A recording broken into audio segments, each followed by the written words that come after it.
Carmine Granato è il direttore responsabile di EduPress, una rivista online. L'opinione di oggi di questa iniziativa, l'hotel come impresa del gusto. L'hotel come impresa del gusto è un'ottima iniziativa perché è finito il tempo in cui la gente mangiava per riempirsi la pancia.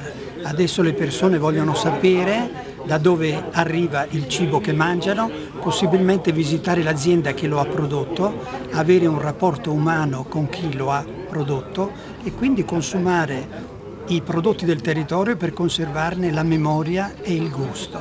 Quindi questo fa bene a Montegrotto Terme e alle Terme Euganee come conoscenza anche di un prodotto, chiamiamolo territoriale?